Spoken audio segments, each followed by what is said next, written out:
Hi, welcome to Healing Humanity. My name is Dina, and I want to talk to you today about being busy. So, for most of my life, I was on go. There was no slow speed for me, there was no stopping, there was no napping, there was nothing like that. It was just not an option for me.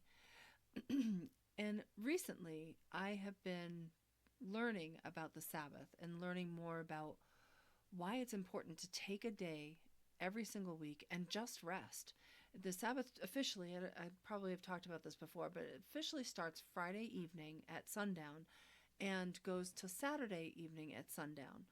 And I was talking to somebody who is a Jewish rabbi, and he said for them, or for him specifically, he and his family, I guess, they don't do anything creative during that time. So, can you go out and hike? Yes. Can you go out and ski? Sure. These are things that are enjoying what God gives us, but do it in a manner that is honoring to God because He's the one that allowed this and really commands it for us. Um, but boy, I'll tell you, most of my life I spent striving and toiling and trying to achieve new things and working, always working, and just constantly busy until I couldn't, right? I just couldn't do it anymore. I got sick, and it was the second time I was sick with the same thing. And the doctor, I said, "Doctor, I do not have time for this. Like, I don't have time for this. We got to put this off." And she said, "Dina, you don't have time not to." And that sat with me. It still does sit with me because with everything that I had going on, I thought for certain that I couldn't stop doing the things that I was doing. that that things would fail or things would go sideways or people couldn't function without the direction potentially that I was giving or without you know the oversight in some instances. Well, I was wrong on all accounts. Life went on for everyone else. It's I guess it's kind of like dying, right? Uh, it's sad, but the fact is that when we pass away, there's a mourning period for the people that are left that know us, but it's short. Yes, it may linger for a long time, a year or two, or maybe even more for some folks, but really, truly, life goes on. It doesn't stop, it doesn't fall apart. And that's the same with busyness, right? If you're filling your life with busyness, take a moment and ask yourself why. Are you avoiding something? I don't know whether I was or not. Some was necessity, some was desire. I enjoyed everything that I did when I was younger. I really did. Managed communities, um, did bookkeeping on the side, also did bartending on the side. Like I was just constantly moving. I was a mom, I was running people around left and right. So it just was a constant grind. And each one of the things that I chose to do, although I enjoyed it, it did weigh, as a responsibility in my life. And when I got sick, I had to ask myself, like, okay, what am I going to do? I couldn't put off being sick. I was sick. I had to um, rethink everything that I was doing, and I had to set people up for success quickly, which freed me to be able to take care of myself at that time. And when I started, and I when I started to take care of myself, it did become really freeing, and it became this healing journey for me, and for my family too. They saw me change. They saw me, um, go from this very active, constantly on the go person to somebody who's actually sitting, somebody's actually relaxing, somebody's enjoying their life now rather than the constant grind. Because I thought that that's what I thought that's what life was supposed to be, but it's not. God gave us, in Genesis, right from the very beginning, God gave us, um, He commanded that we stop for that one day, right? He said, work 6 days and rest on the seventh.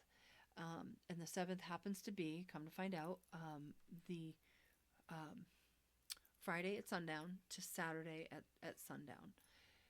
And so I've started, I didn't do that, after I got sick. I didn't incorporate the Sabbath into my life, but I did incorporate some days of rest and some things that sort of made me feel a little bit better. And then I started to find my way to the gospel and to Jesus's teachings and the Word of God, if you will.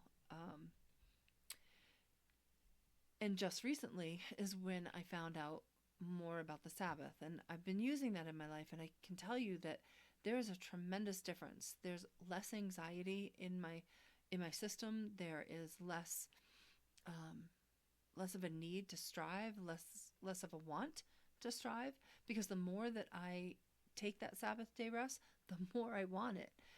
I don't want it every day, certainly not, but I do look forward to that moment where I can just be quiet and be at home and relax and um, maybe take a walk or something like that. But that silent time with myself and with God, maybe sometimes I'll read the Word, sometimes I'll read a lot of it. Um, but the busyness and that need to stay busy, I don't have that anymore. I'm not caught up with that striving anymore. And it kind of makes me sad because I've been in various different communities throughout the States. And I remember as a kid growing up that there was only one store that was open, like on Christmas Eve. And there was only, I think, that same one store open on Sundays. And everybody knew it.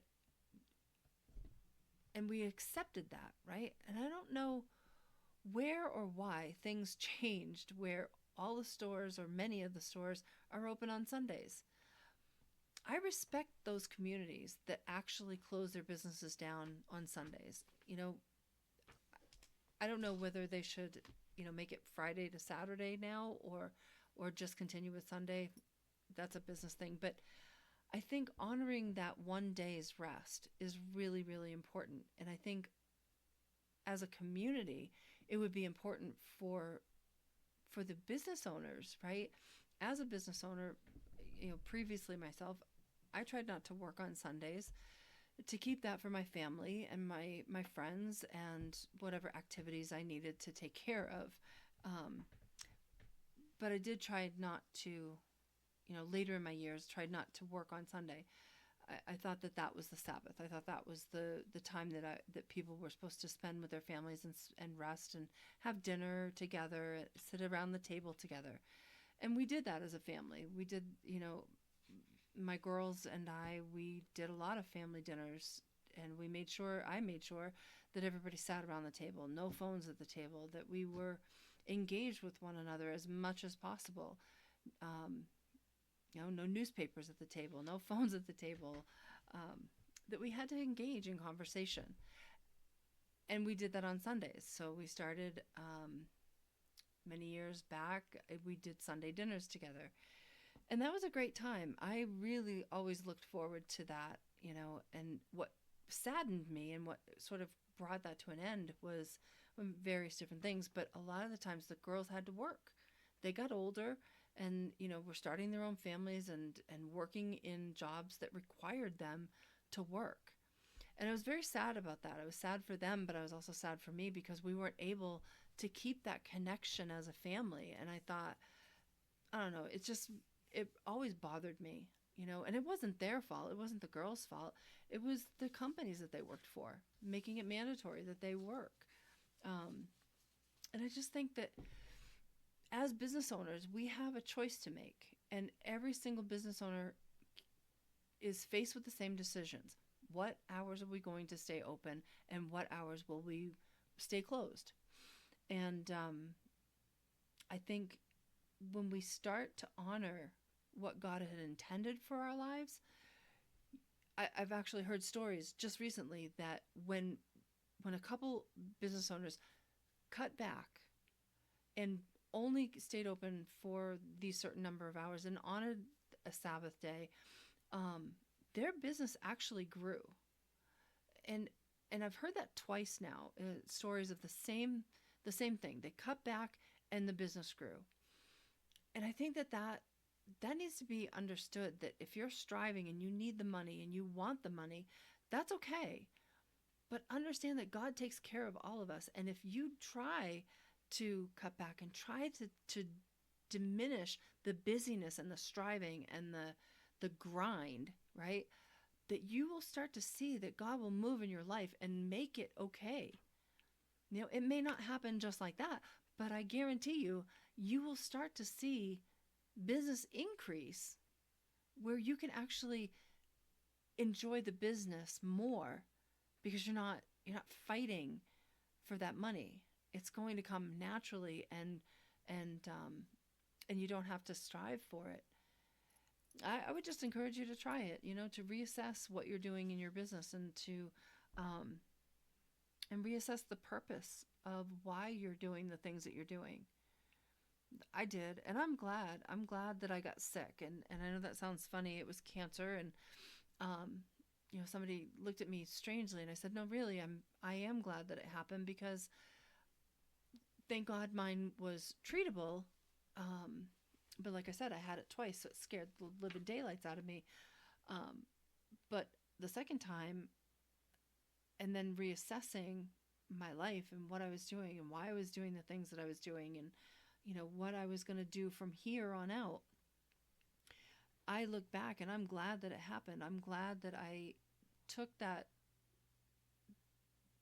assessment of my life. I'm glad that I trained people to take over some of the things that I was doing, and I'm glad that I left, you know, the world in doing 3 jobs at a time, and um, that I started to look for satisfaction in those quiet moments rather than in the busy times. Because in those busy times, there isn't any. There isn't any true satisfaction.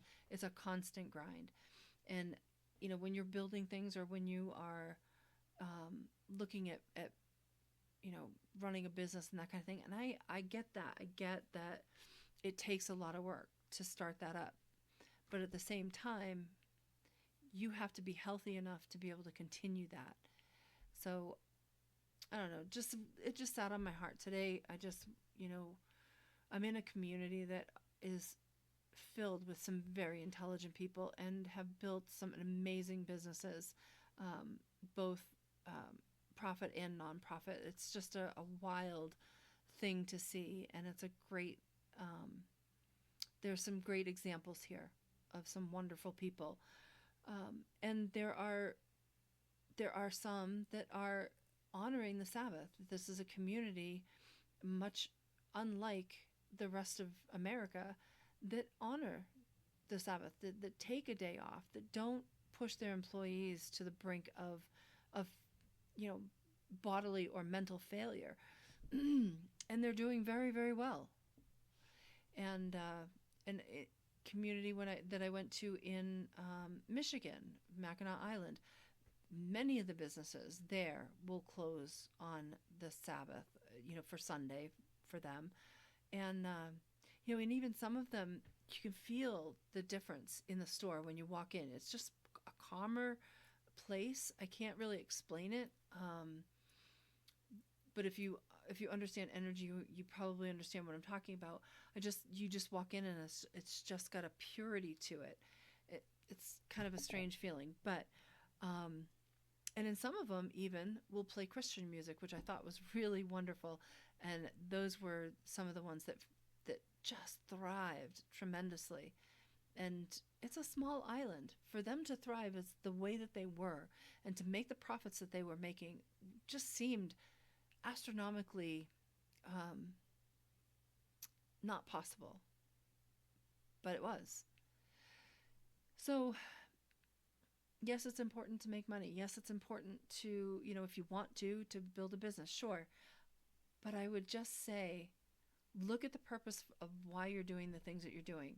Because if you're doing it for money, you're doing it for the wrong reasons. If you think you have to stay busy and strive and toil through your days and just keep yourself thinking about the next thing, the next thing, and the next thing, just take a breather for a second and maybe a couple seconds and just understand that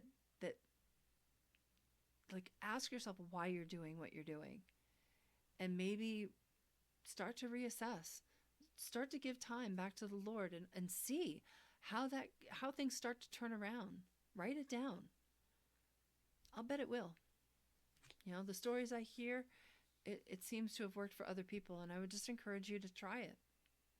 What have you got to lose? A couple $100? What difference does that make? But you stand to gain. You gain peace, you gain God's respect, and I bet you gain more money. Anyway, until next time, keep healing, keep keep growing with intention, and I'll talk to you next time.